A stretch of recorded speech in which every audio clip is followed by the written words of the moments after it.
Hey guys, welcome back. So for this one, we're getting into Justice League versus Godzilla versus Kong for our coverage on the full story, and it is just as ridiculous as the title. So let's get into it. And if you're enjoying the videos on this channel, make sure to drop a like, subscribe to catch the spills every week, and don't forget to hit that bell up top to get all notifications so we can squad up in the comments for the first hour.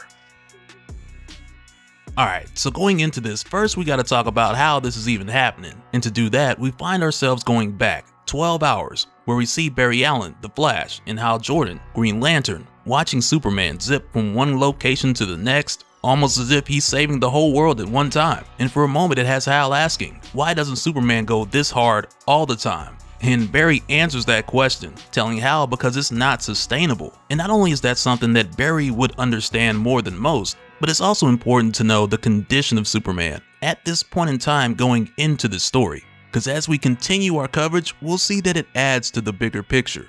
But not after long, when Hal and Barry are joined by Kara, we find out that Superman is going extra hard because tonight he has plans to propose to Lois Lane. So for that reason, Superman's trying to get as much done as possible so that he can have the night with Lois, and after that go on the first vacation he's ever been on in his whole life, which is wild. But at one point when they're monitoring Superman, they see him in Metropolis tracking what appears to be the silhouette of a huge ape. And for a moment we almost get one of my favorite lines from Kong's Skull Island by way of Supergirl, because for a moment she almost says, "Is that a monkey?" And though we don't quite get the quote, it's close enough. But quickly we discovered that it's Titano, who was like your space chimp at one point, who during an experiment had a crazy accident where like a kryptonite meteor collided with a uranium meteor, and now he's super huge and he can shoot kryptonite from his eyes. And that's more or less his backstory, or something along those lines. But now it seemed that Superman has to deal with Titano. Both Barry and Hal are like, okay, this might be a bit much and we need to get down there and help him out. So of course Barry gets there first, only to realize that Superman's already got the situation handled. Like this man's really on a mission, cause he got plans tonight. But after taking down Titano, Barry just hitches a ride with Superman as they go to drop off the big fella on Stryker's Island, the super maximum security prison. And during this time, Hal catches up with them, and the three of them have this conversation about Clark getting ready to pop the big question to Lois. And it just has Barry thinking about when he'll get there with Iris, cause his parents' relationship was complicated, to say the least, and he hasn't even told Iris who he really is.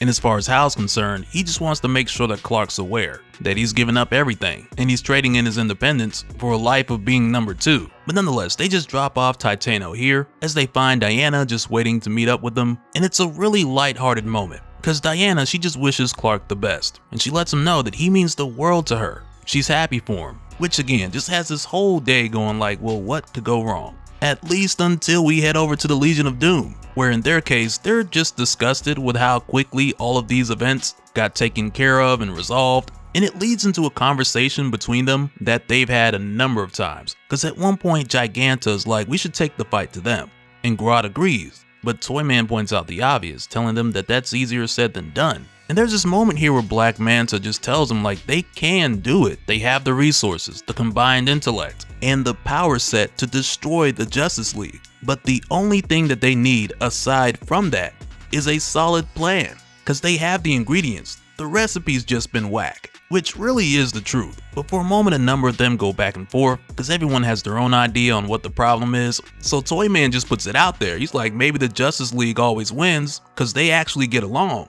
Which then more or less has Cheetah like, so what you trying to say? We always lose to the Justice League because they super friends? Man, if you don't shut your old dumb body face. And then Lex shows up and he tells him that he has this plan that'll take Superman and the Justice League off the board forever.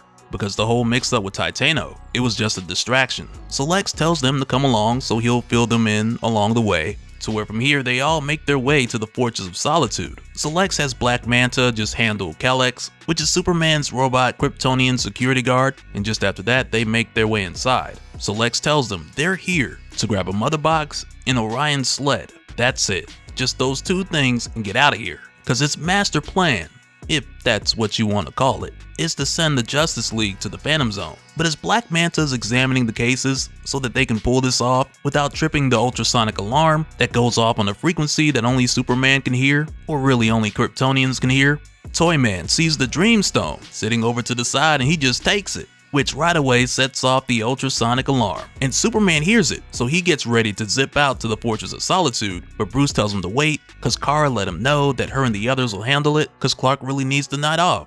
He's earned it. So from here, Supergirl, Hawkgirl, Flash, Green Lantern, Wonder Woman, they all head to the Fortress of Solitude to stop the Legion of Doom, and Lex tells the others to cover him while he sets everything up. But in the middle of all this commotion, Toyman throws one of his bombs at Hawkgirl, only for her to deflect it with her mace right over to the mother box, and it prematurely activates what Lex was working on between the mother box and Orion's sled, which then sends the Legion of Doom to a strange land that at first they don't recognize. But right now, as you could imagine, these guys are pissed at Toyman, and rightfully so, because this is all his fault. But Lex more or less tells the others to hold off on ripping him a new one, because right now they gotta save their energy for figuring out how to get back.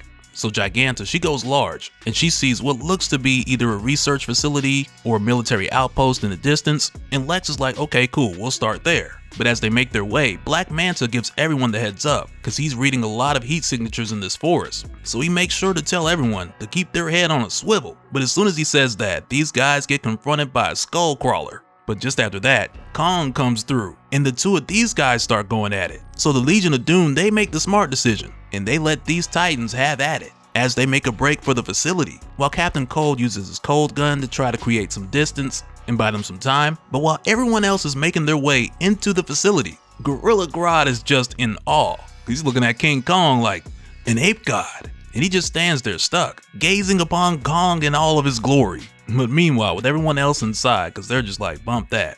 For a moment, Giganta's like, wait, where's Grodd? And Captain Cold's just like, he outside trying to make friends with his cousin. But after finding a map on one of these displays, Lex and Black Manta, they discovered that they are indeed on Skull Island. But the real question is, what Earth? Because in theory, that's step one to figuring out how to get back. But as they're checking out this facility, Toyman points out the different monsters on the screen, while saying such wonderful toys, all of them, especially this one, as he points to Godzilla. And Toyman tries to tell Lex and the others that this is their answer, because these majestic titans are perfect for them. They are the perfect toys, which now has me thinking, or hoping at the least, that this leads to us getting at some point a new version of MechaGodzilla, either from Toyman or Batman. I don't know, somebody needs to get on it. But nonetheless, Toyman is trying to tell Lex and the others that they need to use these titans against the Justice League, because this is the answer. This is that perfect plan. But Lex and the others, they're just not trying to hear it. So Toyman pulls out the Dreamstone, and he wishes that all of these toys could go back to play with the Justice League, so Lex and the others could really see what he was talking about. And just like that, a huge light fills up the facility, while Gorilla Grodd's still outside talking to Kong. But from here, this now brings us back to Metropolis, where we see Clark having dinner with Lois on top of the Daily Planet, because this is the big moment that he planned for, because he wants to propose to Lois in the same place that they first met. And much like the majority of the day that we saw in Metropolis earlier, everything's going perfect. And we even get to the point where Clark gets down on one knee, only for a huge rumble to come from the coastline as Godzilla emerges from the water. And man, just the sight of Godzilla, the scale is just insane. So of course, Clark makes his way out to have a talk with the big fella, because that always solves things in comic books.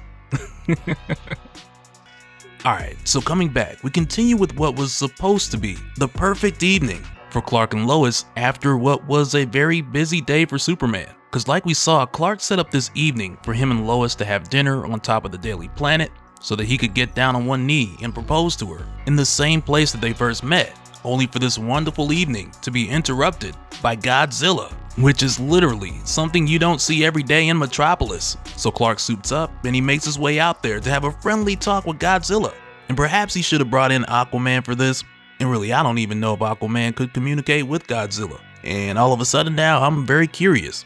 But Superman at least gives it a shot, because he tells the big guy that he's not sure if he can understand them or if he can be reasoned with at all, but his presence here in Metropolis, it's by default placing the people in danger. So Superman tells Godzilla that they need to take whatever this is somewhere else. But in response, Godzilla just gives Superman this look that's more like, nah, it's about to go down right here and right now.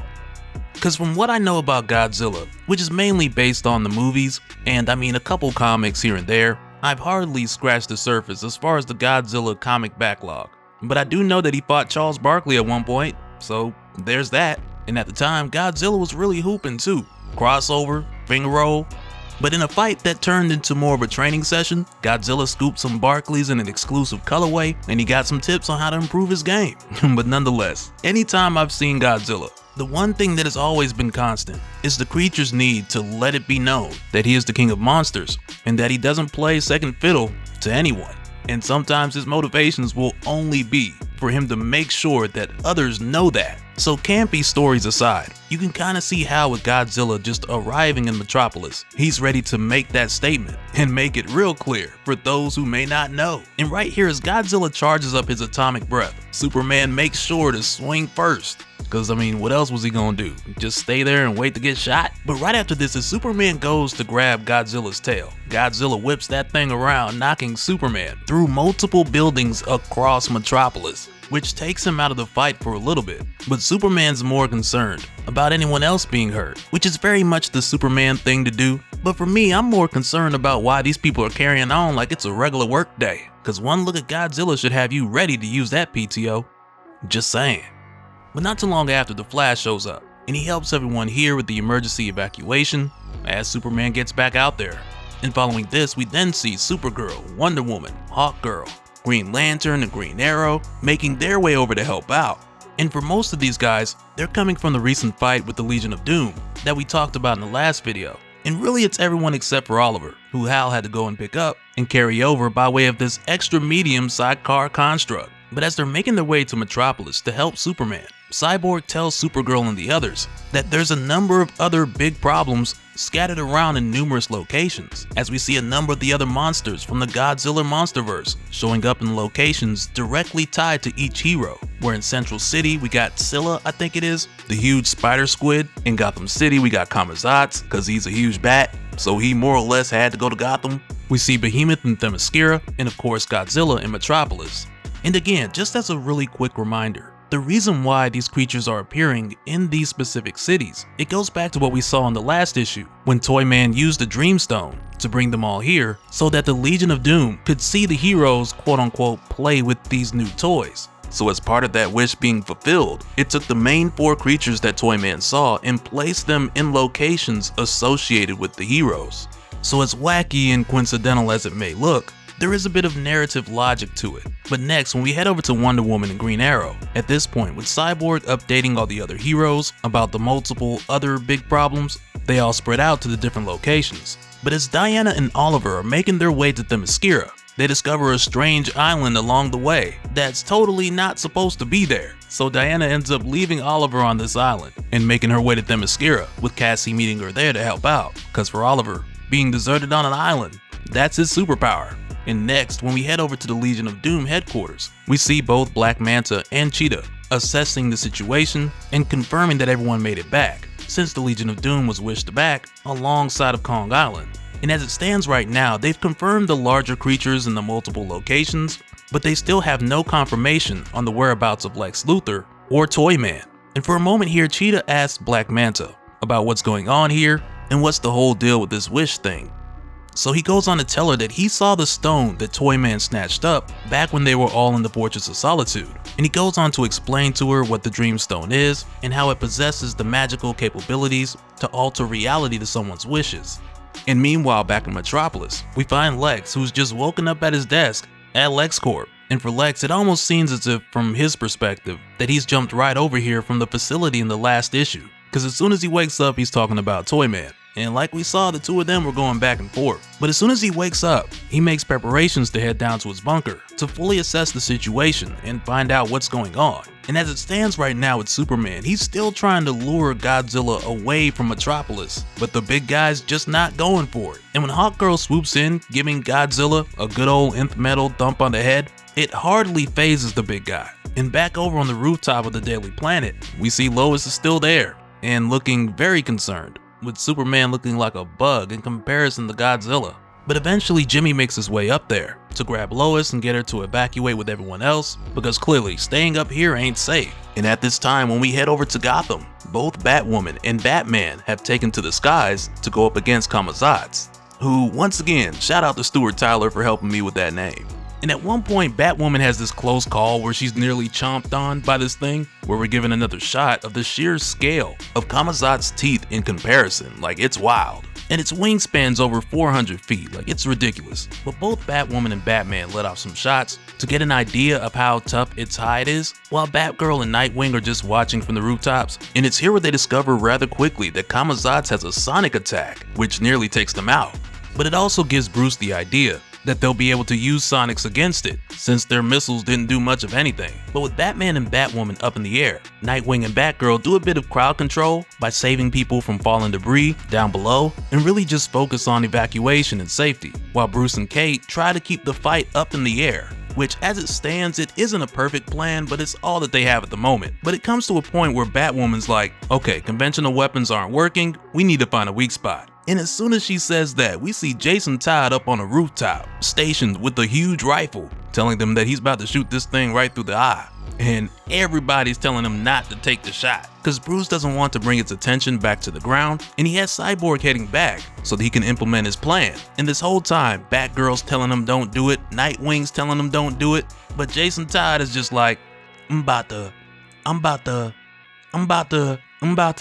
and he just lets off the shot anyway. But little did he know, he just started a beef that he's not gonna win. But he does end up hitting the target, because he catches Kamazot's right in the eye. But it doesn't kill him, and instead Kamazot's returns a sonic beam that hits the building, sending a ton of debris down towards the ground. And it's too widespread for Nightwing and Batgirl to get to all the civilians in time. But fortunately, Black Canary shows up, just in time to use her sonic scream and destroy the debris before all these people get crushed. And shortly after she gets here, we find that Red Hood has made his way down to the ground. And it's kind of funny because Nightwing tells him, you know, we all told you not to do that. But Jason's just like, sorry, geez, I thought I had him. And for me, it just sounds like Jason is being so sincere. Cause let's be honest, shooting Kamazot's in the eye with a rifle that big, I could see how it sounded like a good plan in the moment. And not just that, but Jason made the shot. But apparently nobody wants to have that conversation. But nonetheless, Nightwing tells him that he needs to listen. So Red Hood makes a sly remark about Nightwing actively trying to be Batman and take the lead. So Barbara just knocks him out, and Jason's pretty much quiet until we get to issue 3. But right after this, when Cyborg gets there, it's here we see the plan that Batman was putting together. Because what they end up doing is having Cyborg build this sonic amplifier and attaching it to Kate's Batjet so that Black Canary can hop on top and amplify her sonic scream to take this thing out. And as we're shown, the execution, it's a bit fast and risky, because before they can get to use it, Batman has to get Kamazot's to scream one more time so they can calibrate the frequency of the amplifier to match Kamazot's attack. And it ends up working out, because they line everything up and Black Canary lets him have it. And we also get this pretty cool shot of Batman just walking away as Kamazot's comes crashing down, almost like this is something that happens in Gotham all the time, like it's nothing. So from here, when we head back over to Metropolis, as soon as we get back, one of the first things we see is Godzilla backhand Hawk Girl. And it's just like, whoa, that Zilla hand strong, isn't it? Out of everything I've seen, this had to be the most disrespectful. But fortunately, Shazam's able to swoop in and catch her before she goes tumbling down. So Shazam sets her to the side for a moment before coming back to the fight, and when he does, Godzilla charges up that atomic breath. And the two of them could just tell by the glow and the sound of that thing charging up that Godzilla's getting ready to unleash hell. But when Godzilla lets off his atomic breath, Superman lets off his heat vision, and their blast is evenly matched. They're at a standstill. So for a moment, Shazam's just like, man, it's too bad I don't shoot nothing out. There's gotta be some way I could tip the scale. And it's right there where the idea hits him. So from here, Shazam flies on top of Godzilla's head, and he yells Shazam, and it knocks the big guy off balance for a minute. But with it turning Shazam back into Billy Batson, he's now falling to his death.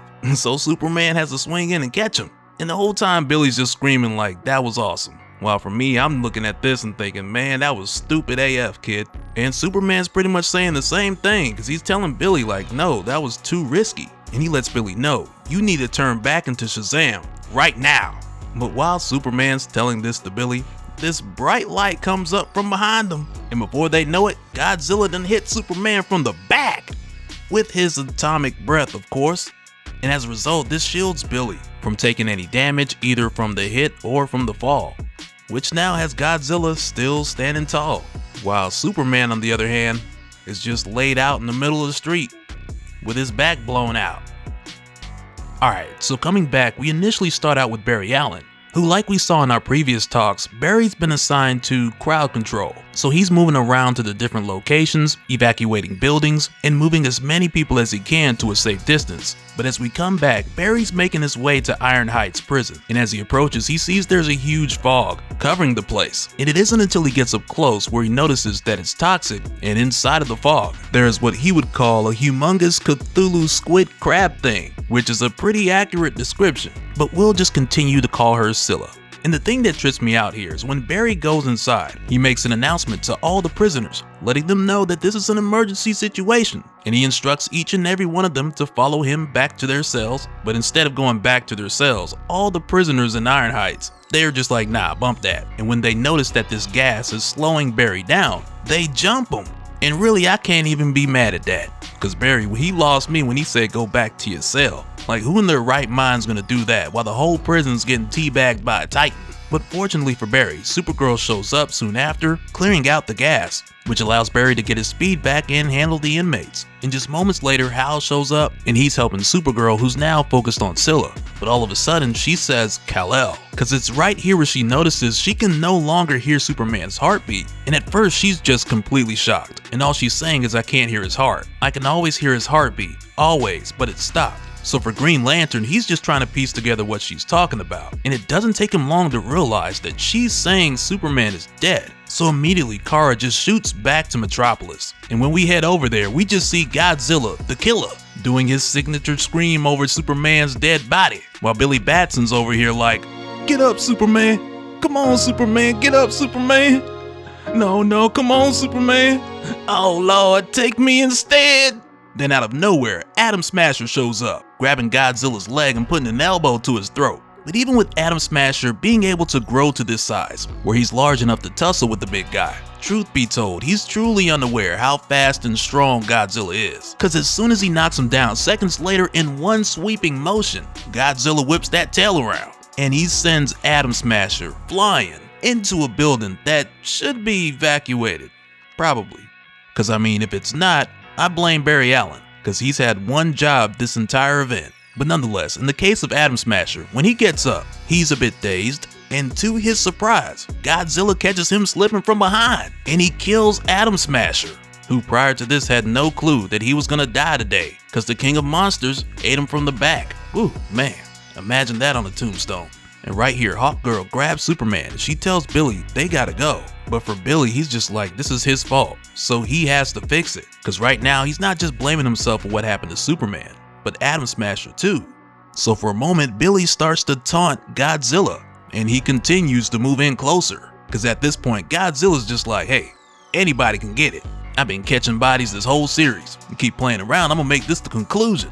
But as soon as he gets close enough, Billy says Shazam, and it brings the lightning through Godzilla to Billy for a crazy stun attack, so that Billy can hold off Godzilla while Hawkgirl takes care of Superman. And with the perfect timing, Supergirl comes racing in from Iron Heights prison, fist first, so that both her and Billy punch Godzilla at the exact same time, and it puts Godzilla on his back, which now gives Kara a brief moment to go over to Kal and tell Hawkgirl to take Superman to the Fortress of Solitude and wait for her. But they also notice right now that Godzilla is following Billy away from Metropolis into the ocean, or at least that's what it looks like. Because if you guys remember, Superman tried this. He tried to get Godzilla to follow him away from Metropolis and away from the civilians, multiple times with no success. So now when we see Godzilla leaving Metropolis behind Billy, it's hinted to us that there's a bit more going on than what it seems. Because next, when we go over to Themyscira, we see that Donna has made her way to help Diana to handle the Behemoth Titan. So what they end up doing is tying both of their lassos to this huge bolt and aiming for Behemoth's head. So from there, the two of them can fly around it, wrapping their lassos around its neck with the intention of trying to communicate with it.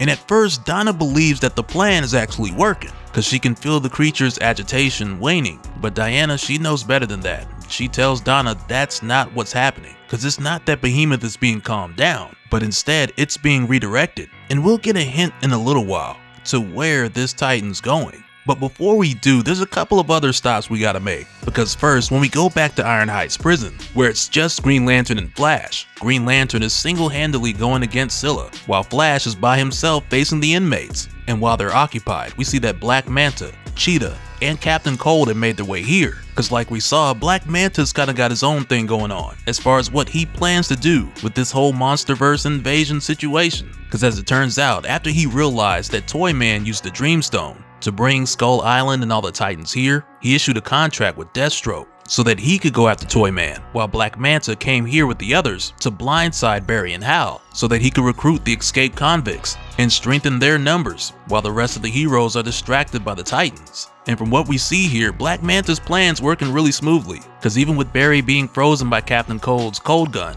eventually he's able to vibrate and break himself free. But by the time that he does, Black Manta and a ton of the inmates are already getting away, and Barry can't even go after them cause he needs to help Hal. And speaking of help, from here we head over to somebody who desperately needs it, cause right now Oliver's still on Skull Island, where Diana left him. And I mean, even though it sounds like Diana did him dirty, prior to this point, Oliver was pretty confident about being deserted on an island. But that was way before Oliver spent some time here and got an up-close look at King Kong beating down an actual war bat. And it's something that quickly lets him know who's the alpha here. And the crazy thing is, it comes to a point where King Kong slams this warbat on the ground nearby Oliver, and the impact knocks Oliver up in the air to where the landing from him just popping up and falling has him like, okay, I'm done. And for a moment, Kong starts to make his way towards Oliver, until Supergirl shows up, and King Kong's giving her this look, so she tells Oliver to move away to a safe distance because she doesn't know how this is going to go. But we know good and well that look that King Kong is giving her. Cause right here he's just looking at her like, well, you know, my name is King Kong, and I've been known to grab women respectfully and climb up tall structures. So why don't you let me hold you one time so I can take you up to the top of one of these mountains? And as Kong is giving her this look, he reaches out to grab her, and Supergirl just punches him. And it's not like a super crazy punch that takes Kong down, but it's more like his pride's hurt from the rejection. So from there, he just starts roaring and beating on his chest. Like, oh, you gonna do this to me? But also it's like Kong has learned a valuable lesson here. Cause I don't know how they do it where he from, but you can't just reach out and grab women on this earth. And just after this, we head over to Gotham City, where Batman and the others had just taken down Kamazats. And we find out as a stopgap measure, they've used a heart rate dampening device to keep it sedated until they can figure out what to do with this thing. And right now, all they really know as far as what's happening with the others is that the creatures like Godzilla and Scylla are being lured out by a high frequency, similar to that of a dog whistle. And though Cyborg's not sure exactly where this is coming from, he tells Batman and the others that he's triangulating the source's location, so he should know where they're heading to soon.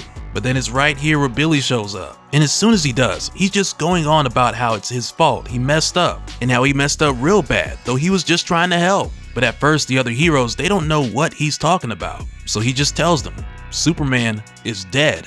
And for a brief moment, everyone is just silent, until Cyborg is just like, hey, we gotta tell Lois. And right there, Batman is just like, no, don't say that. He's not dead. He's not. Nobody says a word to Lois, not until I see Clark. Which right there just has me thinking, Superman resurrection plan coming up. Cause I mean, hey, what could possibly go wrong with that?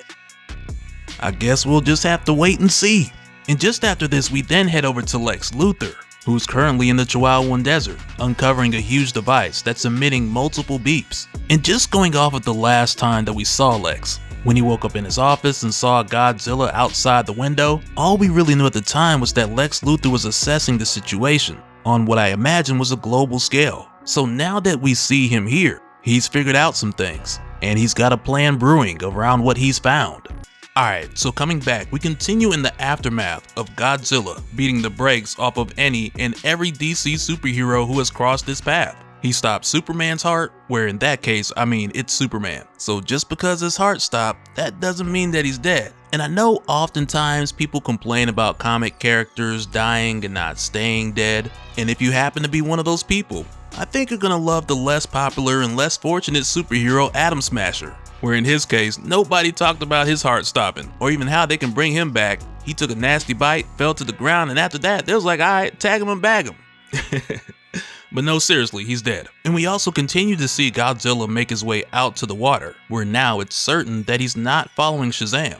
While over at the Fortress of Solitude, we find that the heroes have put Superman back on the Charger, where in his case just means dropping him in his solar array device, which has been around forever, for the purpose of charging up your seemingly dead Superman and bringing him back to life. But as it stands, it's showing no signs of regenerating his damaged cells, and Superman still doesn't have a pulse. So right now, Batman just refuses to believe that this is the end for Clark, so he assures Wonder Woman and the others that Clark still has a pulse, but Supergirl's the only person who can find it. And aside from that, Batman's pretty much figured everything else out, because with Wonder Woman, Flash, and Hawkgirl telling him about their run-in with the Legion of Doom here at the Fortress, which took place in issue 1, he pieces that information together with the fact that the Dreamstone is also missing, which really just circles back around to Toyman taking the Dreamstone and that setting off the silent alarm here in the first place. But nonetheless, Batman's got most of it figured out, because he knows the Boom Tube took the Legion of Doom to wherever these monsters came from, so as soon as they get the Dreamstone back from Toyman, they'll be able to send all these monsters back. But as Barry gets ready to go looking for it, Cyborg hits them up on the comms, and we find out that he's reached the location of the beacon that was calling these monsters in the last issue, only to find that that beacon is gone, and it's no longer transmitting a signal, which we know is mainly because Lex Luthor got to it first. But to make matters worse, Cyborg and Batwoman tell Batman and the others, based on its trajectory, the Metropolis monster, Godzilla, is heading their way. So right here, Batman's like, we have to move Superman's body. We can't let this creature get to him, because also, come to find out, Godzilla's atomic breath has left residual traces of its radiation on Clark, so they gotta get him out of here. So they end up moving Clark's body to the Watchtower. And aside from Cyborg mentioning that Godzilla's heading towards Superman, soon we'll discover that someone has already figured out Godzilla's agenda, which really makes most of what Godzilla's been doing make sense. And we'll talk more about that in a little bit. But first, we go back to Skull Island, where Supergirl and King Kong are more or less having a staring contest, with Oliver sitting on the side like, okay, well, how long we gonna do this? Which right now for Supergirl, it's really just her realizing that this creature, Kong, is a lot different than Godzilla, because Kong is only showing to be territorial, versus Godzilla, who as it stands right now, the heroes really aren't sure why he's out here making their lives miserable. And Supergirl also notices that Kong somewhat understands the things that she's saying, which I mean Godzilla can too, but they just haven't quite figured him out yet, because Godzilla hopped on the scene with very different energy. But with her noticing that Kong isn't a threat at the moment, she tells Oliver to keep an eye on him while she heads to the Watchtower to check on Kal. But of course, we know, and even Oliver knows, that there's nothing he can do when it comes to King Kong, because as soon as Supergirl leaves, Kong starts beating on his chest, which is more or less his territorial "who wants to test me" signature move, and it causes Oliver to just take off. But what Oliver notices is that the League of Assassins, they've actually been here for a while, and as it would seem, they were waiting for Supergirl to leave before they made their move. So Oliver takes the fight to the League of Assassins because they're more of his weight class, versus trying to do anything with Kong. But just moments later, King Kong jumps over to where Oliver's fighting the League of Assassins, which right now is closer to this cliff area on Skull Island, so it causes Oliver to tumble over the side, and he's able to hang on before just falling over like a bunch of these other guys. But right here, King Kong just starts swatting the League of Assassins off of this cliff, so Oliver looks down and he sees their boat below. So he takes the opportunity to do more of a controlled landing into the water to both get away from Kong and also make his way onto the League of Assassins boat, so he can check out what exactly it is that they're doing here. And when he does, Oliver ends up finding this huge skull. And I'm not really sure which creature this goes to. You guys can let me know what you think in the comments, but seeing this here raises the question. What would the League of Assassins want with the remains of deceased monsters? They trying to bring something back? Who knows?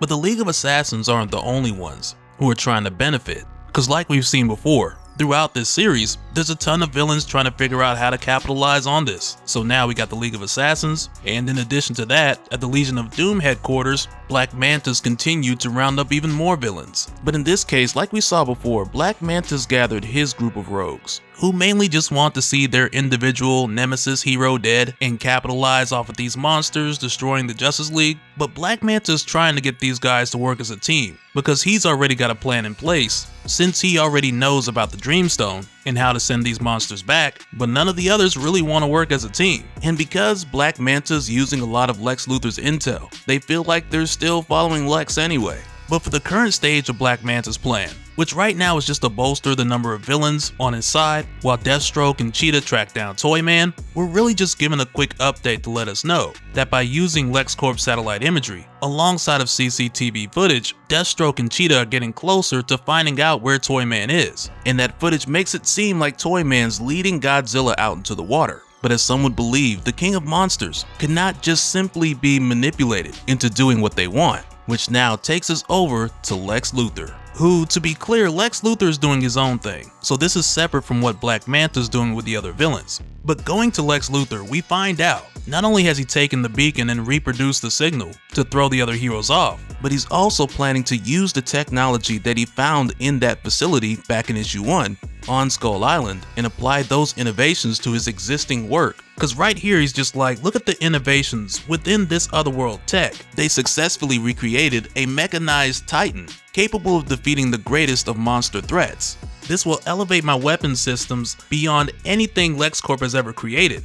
And because of this otherworld information, he knows that the Metropolis monster is called Godzilla, and Godzilla is the king of monsters, who is nearly unstoppable on his world, and nothing within the files that Lex accumulated suggests that Godzilla can be manipulated or tricked into killing the Justice League, which right there is the reason why Lex does not believe Toyman's plan is going to work. And according to the information that Lex found, Godzilla's only concern is about maintaining the natural order. So Lex is in a hurry to get his mechanized titan up and running so that he can control the natural order and not Godzilla. Because with the Legion just waiting around for these titans to kill the Justice League so they can just swoop in and take over the world from there, that plan has got a lot of holes in it, and Lex knows it. So he believes that this Mecha Titan is going to put him on top. And I can only imagine that this is leading to Lex Luthor building his own version of MechaGodzilla. And I can tell by the comments section in these past few videos that a lot of you guys are rooting for this too. So fingers crossed that either Lex Luthor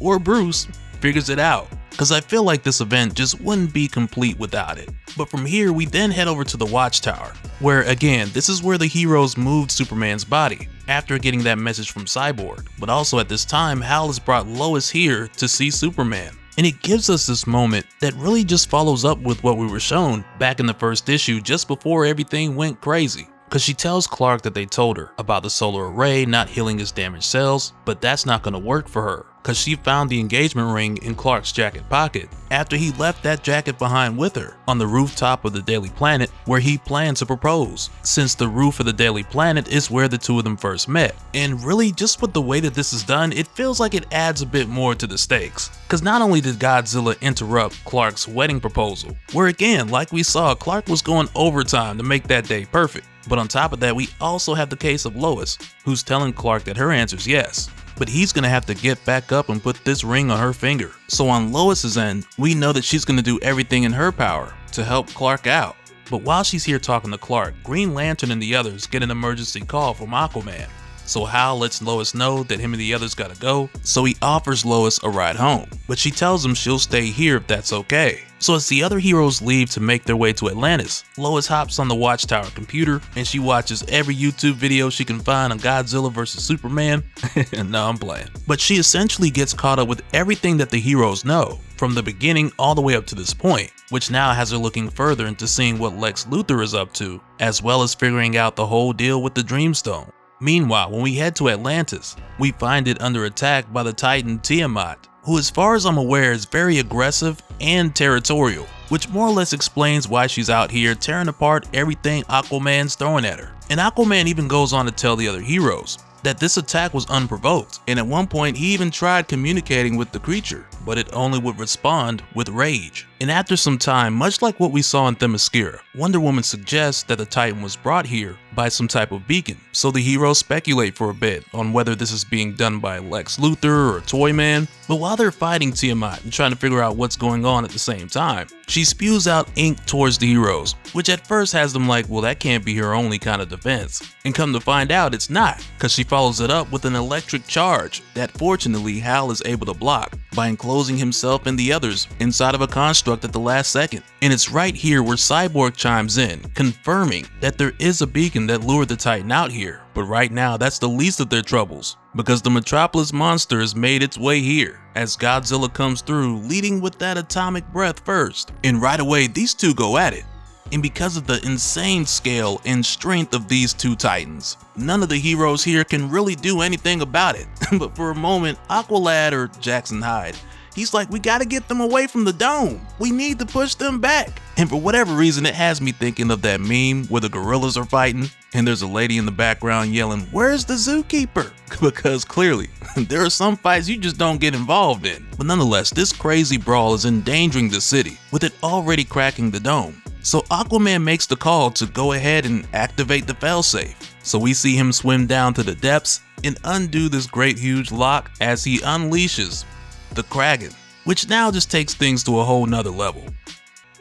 Alright, so coming back, first we pick up at the Watchtower with Lois Lane, who we saw in the last issue make a phone call, asking someone on the other end to tell her every move Lex Luthor has made in the past 24 hours. And on the other end, when they asked Lois what she was looking for, Lois told them a red stone. Well, jump forward to now, we find out that the person on the other end of this call is Mercy Graves, who we've seen a number of times throughout the series. She's Lex Luthor's personal assistant slash bodyguard, who on occasion will leak information to Lois in exchange for Lois calling in favors on her end from time to time to help out Mercy in return. But the only thing she tells Lois here, at first, is that the red stone she's looking for is called the Dreamstone, and it's missing right now, alongside of Toyman. So of course Lois lets her know that she's gonna need a little bit more information than that. And it's not like she needs to know exactly what Lex Luthor is up to, but she wants to at least have something that they can use against this dinosaur monster. So first, Mercy tells Lois that its name is Godzilla,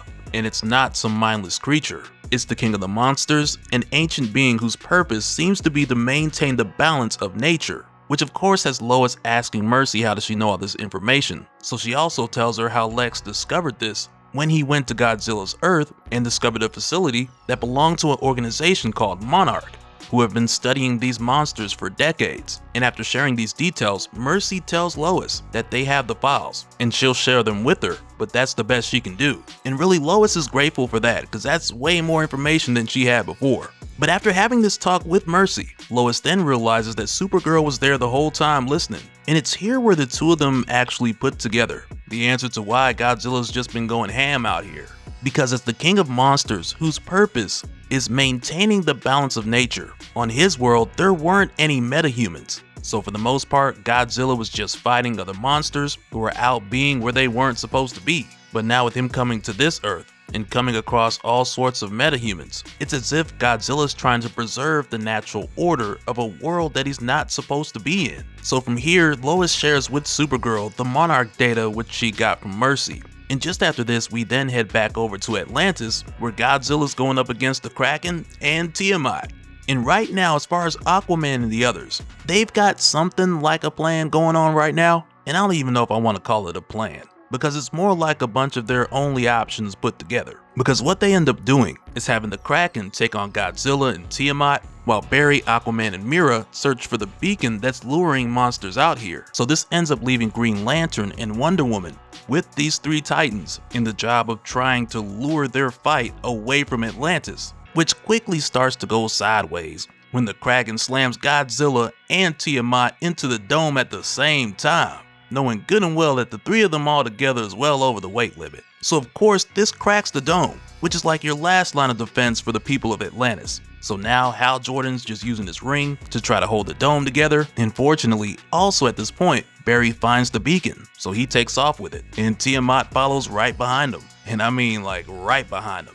But this also allows for the Kraken to only have to focus on Godzilla now, so it wrestles Godzilla down into the abyss, which is right where Aquaman wants him. But as Aquaman heads down into the abyss with Wonder Woman to execute the next step to the plan, this huge beam of atomic breath shoots out from down under. And it's kind of funny because 1 second the Kraken is dragging Godzilla down there and everybody's just like, oh hey, the Kraken, he got this. But then you see the atomic breath shoot up and then you're like, whoa, well maybe he don't. But to make matters worse, this shot damages the dome even further. And while this is going on, we jump back over to Oliver Queen for a moment, back over on Skull Island, where now, after discovering that the League of Assassins are here to steal a huge skull, he's decided to make his way out of stealth mode to take these guys down one by one. But as he pokes his head out in hopes of seeing a silent takedown command prompt, he instead finds that every assassin on this boat's just out here waiting for him. So because he has no other choice, he just engages with the League of Assassins. But after quickly noticing that he's being overwhelmed, he sets off an explosion that knocks him into the water, so now he can get to working on the new plan, which is get help. And next we find out that Lois Lane has given Cyborg the data on Monarch, so he's passed them over to Batman. But as it stands, they're still waiting on an update from Atlantis. No one's heard anything from Shazam, and they know that Oliver's on Skull Island, but they haven't heard from him in some time either. But by way of the collective information that's made its way back, as well as the Monarch files that Lois got from Mercy Graves, they know that the mysterious island that Oliver's on is Skull Island, and there's a 300-foot tall gorilla out there named Kong, who, according to the Monarch files, is the closest thing to a good guy. So for Batman, the way that he sees it, if they're able to make Kong an ally, then he's all for it. And Batman also mentions to Cyborg that he sent him the elaborate plans for something that Cyborg would call ambitious. And right now in the Batcave, he's got everybody working on it. Batgirl, Signal, the whole Bat family's here, alongside of the Titans as well. So Batman lets Cyborg know that they're gonna get this thing built, but when they do, they're gonna need the help that only Cyborg can deliver. And it has me super curious about what this ambitious plan is that Batman's cooking up. Cause Cyborg lets Batman know that the original beacon's gone back active, so he's gonna check that out first, then make his way back. But also just after this conversation, Nightwing tells Batman that he has the specs for the cosmic treadmill, so now him and Wally will get started right away. And it just has me thinking like, man, are they gonna use the cosmic treadmill to speed up the production on some sort of Batmech? Because that would be pretty awesome to see. And next, when we head back over to Supergirl, who's now made her way back to Skull Island looking for Oliver, she gets there just to find Gorilla Grodd, who's brought a ton of his people from Gorilla City here to Skull Island to have them all honor and bow before Kong. Cause like we talked about before, when the Legion of Doom first got sent to the Titans world, the moment Gorilla Grodd saw Kong, Grodd acknowledged him as an ape god. So it only makes sense now with Skull Island being brought to his Earth that Grodd would bring his people here. So Supergirl ends up telling Grodd that Kong's not dumb, and whatever it is that he's doing here, it's not gonna win Kong over by any means. And Grodd goes on to let Supergirl know that he was expecting her to come back, which confuses Supergirl for a little bit, cause she's just like, why did he come back and bring his army? Cause she's definitely capable of slapping all of them to sleep. And the only other thing that this could mean is mind control. So she tells Grodd, your little mind control tricks won't work on me. And Grodd's aware that she can resist his telepathy, so to get around that, he brought Kryptonite to weaken Kara and make her attack Kong, which for a moment has Kong looking at her like, damn baby, what's wrong? Just before she starts swinging, which now mixes up things even further with Gorilla Grodd now having Supergirl at his disposal. And from here next we go over to Shazam, who's being very hard on himself, since it was his poor decision making that got Superman killed in that fight with Godzilla, which really, if we're being honest, he's not wrong. He did mess up and there's no questioning that. But right here, Cyborg reaches out to Billy just to see where he's at, if he's okay, and Billy doesn't respond. But when Batman reaches out, Billy responds to him, and he just goes on about how he screwed up, and how Billy believes that it's his fault Superman's dead. Which for a moment, this gives us more of that Batman talk about Superman not being dead and how they're gonna figure it out, but Billy's not trying to hear that. He's in his feelings. So he tells Batman that he's taken the fight to the Legion of Doom since they started this whole thing anyway. So Batman tells him, don't do it. You're outnumbered. You're not that guy. Channel that energy into a tactic that will contribute to the cause. Which, man, I feel like I'm saying that same thing to somebody on Overwatch 2 every time I hop on. And really, I think anyone who's played a multiplayer competitive game, or any multiplayer game for that matter, whether it's Overwatch 2, Helldivers 2, Call of Duty, you name it, because I think they all have a version of this same instance. Because regardless, we've all seen that one person who just likes to go out there solo and push deep with no kind of support and just get wrecked. Which to me, the way I see it, if you like getting destroyed, that's cool, to each his own. But the problem is, when people do this, your team is now a man short. And that is precisely what happens when Shazam takes the fight to the Legion of Doom himself. because he's just knocked out by Giganta, and now the heroes are one short, and it's bad enough that they're already spread thin as it is. But going back to Atlantis, we see Hal Jordan single-handedly holding the dome together, which is a huge feat in of itself, but because he's doing this underwater with 10,000 pounds of pressure on him, he's not able to hold it up for long. And it's not even to say that he doesn't have the willpower for it, but instead it's his physical body that just can't take these conditions any longer. Not while holding the dome together. But just after Hal's done all he can do, we then see the arrival of Jon Stewart, Jessica Cruz, Guy Gardner, and Simon Bass, as they're able to step in and hold the dome together long enough for the people of Atlantis to be evacuated and taken to safety. And I'm not sure exactly why right here, but there's this moment where we see an exhausted Hal Jordan giving the other lanterns a thumbs up, and for some reason that moment was just funny to me. And not too far away over in the abyss, what we saw the Kraken drag Godzilla down into is here where Aquaman and Wonder Woman take the opportunity to chain down a distracted Godzilla with these huge nth metal chains, which should keep Godzilla from going anywhere anytime soon, since nth metal is one of your strongest metals in the DC universe, and these chains is anything but small. And next, when we head over to Lex Luthor, we find out here that he's completed the construction of MechaGodzilla. He's suited up, he has Mercy monitoring the system to make sure it's stable, so he connects, and now he's live. So Mercy asks him, how does it feel? And he only tells her one word: powerful. But right here, Mercy lets him know that she counts 4 Titans heading his way, which is likely because MechaGodzilla has a beacon that's drawing them closer, so she tells him maybe they should shut it down and remove the beacon, but Lex tells her no, let them come. They need to learn who the true Alpha is, which right there just lets us know that Lex is ready to put this thing to use. But also, much like how Godzilla is a force of nature on his world, king of the monsters and regulating the natural order, Lex wants to use MechaGodzilla as a tool to sit himself in that seat of power. Cause like we saw before with Project Atlas, Lex was already working on a version of this plan, so all he did more recently was use the data that he took from Monarch, which provided the specs for MechaGodzilla, to change the direction of Project Atlas, which is also why he was able to build his MechaGodzilla so fast. And I mean, not to mention him sending out all those beacons to distract the heroes in the meantime, cause that definitely bought him some time too. But nonetheless, going forward, Lex Luthor is ready. But that's not all, cause after this, when we go back to the League of Assassins, we now see that they're taking the skull that they'd stolen to this huge Lazarus volcano. Which, just to be clear, when I said this before, I was just playing. I had no confirmation that this was gonna happen, but here we are.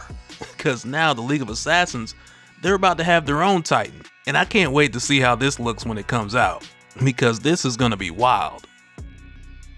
Alright, so coming back, we pick up 10 days after the Titans have shown up, to where now at the Watchtower, the heroes have come together to lay out all the information they have and discuss the current state of things. So to start this out, Cyborg tells everyone here, I wish I could say the worst is behind us, but the data tells us our troubles are just beginning. Superman is down, Supergirl is missing, and Shazam is likely a hostage of the Legion of Doom. We are no closer to finding Toyman in the Dreamstone than we were a week ago. So in the middle of this, Aquaman just jumps in like, it ain't all bad news. So he tells everyone, the Atlantis dome repair and reinforcement is almost complete.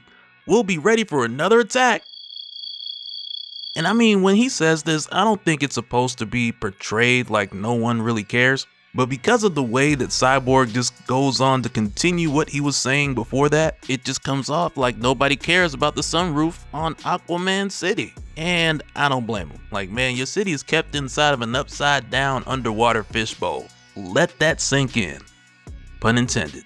But from here, Cyborg goes on to tell them that they can confirm the beacon that drew Godzilla and Tiamat to Atlantis was constructed by LexCorp Tech and likely planted by associates of Black Manta, which right there reveals more about the plans of Lex Luthor and Black Manta that we'll talk more about in a little bit. And aside from this, Godzilla's still trapped at the bottom of the ocean, unable to break free of the nth metal chains, while 3 of the other Titans that we'd seen before are currently making their way to Metropolis. And at this point, after doing a surveillance sweep of Skull Island, Kong's whereabouts are currently unknown, as well as any trace of the League of Assassins. But that's one of those things where it's pretty obvious that these guys are up to something. So Batman lets them know when all these guys show up, the League of Assassins, Lex Luthor, the Legion of Doom will be ready. And he even goes on to tell them, with the Titans heading to Metropolis, paths are being cleared to minimize damage and the city's being evacuated. So make whatever final preparations you need to get ready.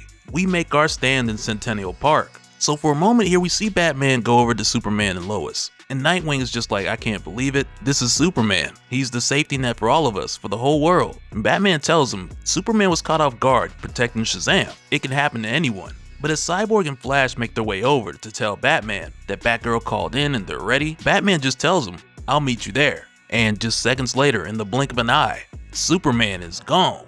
And for the time being, it's kind of like, okay, what?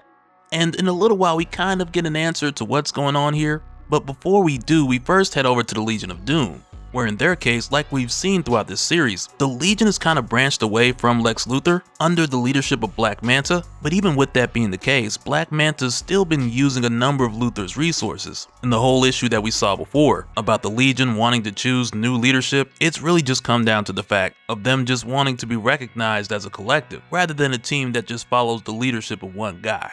But nonetheless, Lex reaches out to the Legion to get them to join him in Metropolis for what is set to be the destruction of the Justice League. Because as it stands, the plans that Black Manta had for the new Legion to take over the world after the Titans destroy the Justice League, this plan's a no-go. Because it would only work if the new Legion knew where Toyman was at, so they could send the Titans back after they kill the Justice League. But they don't know where Toyman is or the Dreamstone. They only spotted him briefly after the Titans got here, and ever since then there's been no sign of the guy. So from here, Lex pretty much tells him that doesn't matter, because now with Godzilla missing and MechaGodzilla at his disposal, Lex plans to be the apex titan that all the other titans bow down to. Which again, when we saw Lex working on MechaGodzilla, we knew this was his plan. So now the only thing I would say that is surprising, at the least, is the whole idea of him reaching out to the new Legion. But now with Lex heading to Metropolis with MechaGodzilla, he's met by the other titans, Scylla, Behemoth, and Tiamat, who've all come here responding to the beacon, and right away they all fall in line. But not long after they get here, Lex Luthor looks up and he sees that Batman's got a big robot too, which feels like the perfect opportunity to throw in the Spider-Man meme, but I'm not gonna do it. And it's kind of funny because Lex just looks at this like, of course, Batman's got his own giant robot. And it has Lex wondering like, man, how did you build this thing so fast? Because like we saw for Lex, he already had a lot of the parts laying around. Because prior to all this, he was already working on Project Atlas. However, Batman on the other hand, even though he had this thing built in the cave with a bunch of scraps, to Lex, that still doesn't explain how he's able to put this together so quickly. So all Batman tells him right now is that it was a team effort, though I mean, truth be told, we know Batman was running a superhero sweatshop out here, which is really why he don't want to share the details. So from here, Batman and Lex Luthor, they go head to head, while the rest of the heroes take on the Titans. And as they do, you got Aquaman going up against Tiamat, Wonder Woman and Donna Troy going against Behemoth, while the Green Lanterns come together to form the Green Lantern Robo, which I'm just gonna call the Green Lantern Gundam, because I mean, let's be honest, what we looking at here? Because you can't tell me that these lanterns aren't either Gundam fans or Robotech fans. Like, I see the inspiration, but it doesn't stop there, because next Damian and Jason come through, as well as the new Legion, but they're on the ground, so Nightwing and some of the other Titans, they go handle them. But because Aquaman is struggling at the moment with Tiamat, Damian and Jason circle back around to help, and as soon as they do, their Batjet transforms like, and now they've got a robot. And I mean, it is a smaller one, but still, it gives them enough of an edge to help out the other heroes who are doing what they can to take on the rest of these Titans. But in the middle of this, a red streak comes soaring through, because now Supergirl's made her way here with King Kong and Gorilla Grodd. Because like we saw before, Grodd's controlling Supergirl with the help of his kryptonite horn, and because King Kong will follow Supergirl anywhere, this also gives Grodd a way to control King Kong. And now that they're here, things get ugly rather quickly, because right away when King Kong goes for the Green Lantern Gundam, it's an obvious mismatch, and I can just imagine Lantern fans are losing it right now. Because when the Green Gundam throws a punch, Kong just catches it, only to then rip their arm off and slam it on the ground, which now reveals to us that Guy Gardner was the Lantern who produced the left arm of the Gundam, and he's shaken up right now. But before Guy can get back to the others, he looks up and he sees Grodd's army along with the Legion, and the other Lanterns are like, get back up here, we need you. But instead of heading back up there, Guy is like, I'm gonna handle these monkeys real quick. Which I mean, sounds like some tough talk, but it doesn't even get close to that. Cause Gorilla Grodd just jumps up and curb stomps the top half of this man's body. Which, definitely killed him, for anybody who was wondering.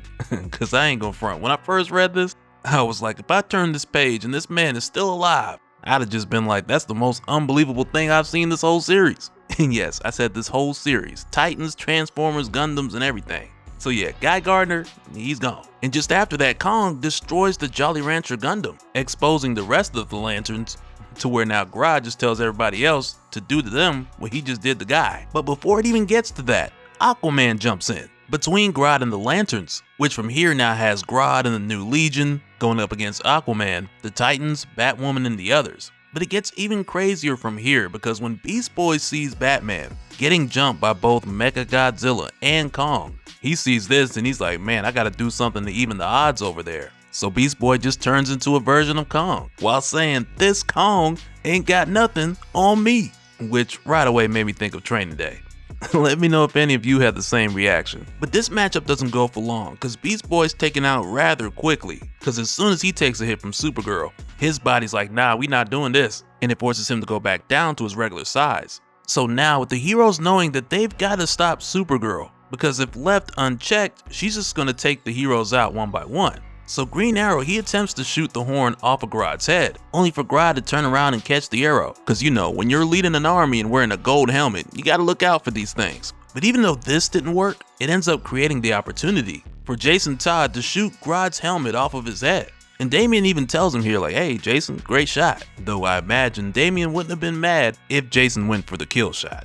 Just saying. But now with Grodd no longer having control over Supergirl, she tells King Kong that they're helping the wrong people, and Kong just gives her this look like, I mean, baby, I was just doing whatever you wanted to do. But right after this, just when you think things are about to calm down a little bit, Wonder Woman lets the others know that they've got more company coming. And that company is none other than the League of Assassins Super Skullcrawler, who's made its way here fresh out of the Lazarus pit, with a ton of other regular sized Skullcrawlers that are still huge in their own right. So yeah, they're just gonna have to throw this whole city away when they're done. And from here we go over to a bright object shooting across the sky, just before it plunges into the water, right above Godzilla, where it's followed by a voice that says, Godzilla, we have unfinished business. As we see that this voice is none other than Superman. And right here, I can't help but to think, like, dang, Superman, how you just gonna wake up and not even say nothing to your girl? Cause as it seems right now, the first thing that was on Superman's mind as soon as he woke up was getting his lick back. Alright, so coming back, the first thing we do is pick back up with Superman. Cause in the last issue, one moment he was in the Watchtower, and the next thing we knew he was down under the sea with Godzilla. Which at the time seemed a bit odd, cause it was presented like, oh, he's just gonna rush down here without saying nothing to Lois. But coming back now for the conclusion, we find out that's not the case, cause this time around we're actually given the explanation of what had happened when we jump back 10 minutes before what we saw last. Because it was at this time when Lois was at the Watchtower, when Superman came back to her. And when he does, it's here where he explains what exactly had happened. Cause he tells Lois he was never actually dead. And while he was down, he could still hear bits and pieces, but at the end of the day, he owes his life to Cyborg and Batman, cause they rigged the Watchtower's teleporter into a makeshift boom tube to transport Superman to the sun in order to give him that solar supercharge that he needed. But for me, with hearing this, I'm thinking like, yeah, that's a clever plan, but at the same time, I can't help but to think, how long would it have taken either Batman or Cyborg just to tell Lois? Like this healing chamber didn't have a notification system or something? But either way, after Superman explains this, he finally proposes to Lois, which like we saw before, he'd been trying to do since the first issue, only to have their moment interrupted by Godzilla. But now that he's back, he pops the question and Lois says yes. And as soon as she does, they share a passionate kiss, and Lois tells him to get back out there and do the same thing that nearly got you killed. And following this, we go over to Deathstroke and Cheetah, who, like we've seen before, they've been looking for Toyman for some time, using Lex's technology, tracking CCT footage, and this leads them to the point where they now find out that Toyman has been so good at hiding is because he's dead, and he's been dead, after getting stepped on by Godzilla. But even with Deathstroke and Cheetah finding Toyman's body, there's no sign of the Dreamstone. All they know is that Toyman had it last. And it's pretty hilarious what happened to the Dreamstone. We'll talk about that in a little bit. But before we do, we head back over to Centennial Park, where currently we got the ultimate Titan Smackdown going on. And in the middle of this all-out brawl, you might have noticed the lantern ring of the recently deceased Guy Gardner is just floating around here. Cause like we saw, after the Jolly Rancher Gundam got taken down, Gorilla Grodd wasted no time, leaping into action and landing on Guy Gardner's neck. Like he just knew which lantern he wanted to go for, while also at this time you got Beast Boy, who's just laid out, after turning into his version of Kong, only to get rocked in the back of the head by Supergirl. So to get him back in the fight, Green Lantern Jessica Cruz, she wakes Beast Boy back up using some emergency smelling salts, and they fortunately do the trick, which from here allows Beast Boy to get big with it one more time and help King Kong out. But even the two of these Kongs have a hard time keeping up with the additional Skull Crawlers. And I mean, that's aside from Skull Crawler Prime, or whatever you want to call the huge one. So to help out, Supergirl, Wonder Woman, and Donna Troy step in, and they start taking out some of the regular sized Skull Crawlers. Cause the Skull Crawlers are also going after the Batmech, which is a problem cause it's not really designed to take on multiple Titans. So for Batman, Flash, and Cyborg, who are inside, it's a huge help. Because with the combination of MechaGodzilla's beacon calling the other monsters here, and Godzilla missing, Lex Luthor has been using the advantage of having MechaGodzilla as the apex Titan to get all of these other monsters to follow suit. So in the bigger picture, this has given all the heroes here a hard time, and they really don't know how much longer they can hold out. Meanwhile, when we head back over to Superman, who's still out here doing side missions, we find that he's made his way to the Legion of Doom headquarters to free Billy Batson, who prior to this, back in issue 5, tried to take on the Legion by himself, which in my unpopular opinion, I believe this is something Shazam should be able to do. But given the circumstances, with him being drunk with guilt, so to speak, that's when he got caught lacking, knocked out unconscious, to where from there the Legion of Doom held a minor against his will, which just ain't right, no matter how you want to phrase it. So with Superman showing up, Billy's apologizing cause he knows he messed up. So Superman forgives him, and he tells Billy, just stick to being Shazam when it comes to combat situations. And next, he tells Billy to meet him in Metropolis, because following this, Superman has one more stop to make. And the very next thing we see is Shazam make his way back to the fight to smack MechaGodzilla just in time before the Batmech gets blasted, which in a way this works out as far as cutting down the number of Skull Crawlers, cause one of them ends up catching a stray as a result. But even with that being the case, the Batmech has 5 other Skull Crawlers closing in. So to help him out, the remaining Lanterns come back together and reform their Green Lantern Jolly Rancher mech, with them now forming a shield in the place of Guy Gardner. And as for the other Titans, Shazam, Donna Troy, and Wonder Woman team up to take down the Behemoth, as Supergirl helps Robin and Red Hood to take down Scylla. So now the remaining threats are really just the Legion of Doom, the Skull Crawler Pro Max and all his accessories, and MechaGodzilla.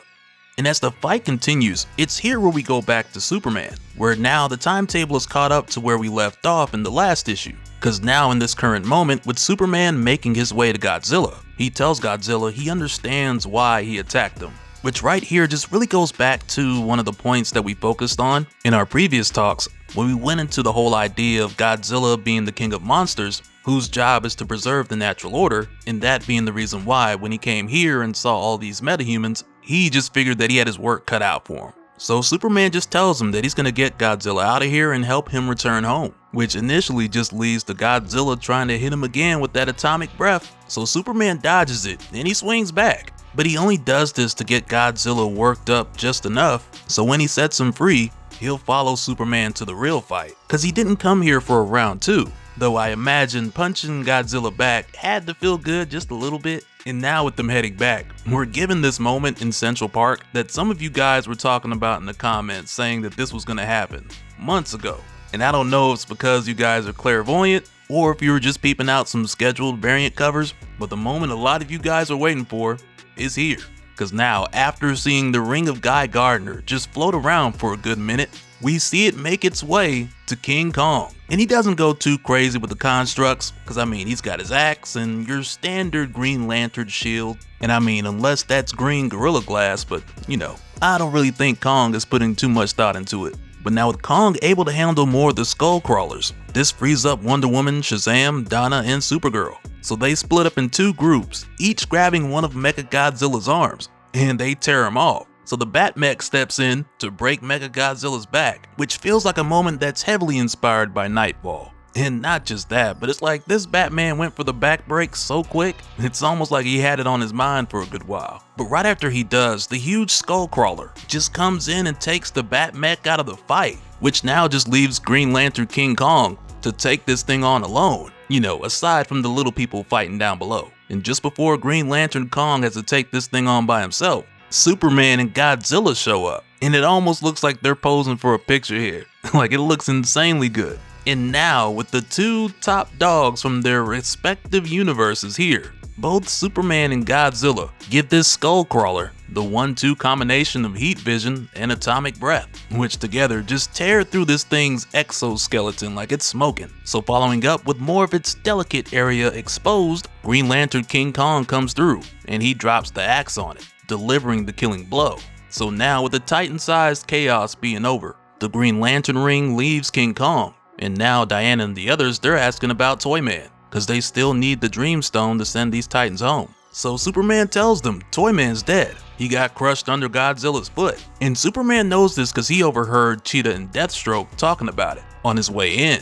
And just after saying this, Superman, he whips out the Dreamstone. And I'm gonna tell you right now, if you think Toyman's death was anticlimactic, the way that Superman got the Dreamstone is even crazier. Cause as soon as he pulls it out, someone's like, hey, where'd you get that? And Superman's like, I found it under the same foot, which right there is wild, because the Dreamstone has just been sitting under Godzilla's foot practically this whole time.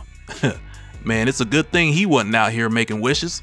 So following this, Superman, he ends up sending the Titans home, while the other heroes help take care of what's left of the Legion. And we also find out now, after the whole back and forth between Lex and Deathstroke and the others about who's the Legion's new leader, all that gets thrown away. And Lex is held responsible for all of it, since he's the one who led the Legion to Superman's fortress in the first place, which, like we saw, that's what started this whole thing. So yeah, that's more or less how it all ends. And I mean, we also get a moment where Clark and Lois finally get some time to themselves to go on a date, now that they're officially engaged and ready to live happily ever after. But yeah, that's it. The end. And so now real quick, I want to give a special shout out to all the patrons. Thank you guys for all of your support. And for anyone who's new here who wants more information on how to support the channel, I got a link below where you can go to patreon.com/dopespill. But that'll do it for this one, guys. Let me know your thoughts down in the comments below, and we'll do it again on the next one. Alright, later.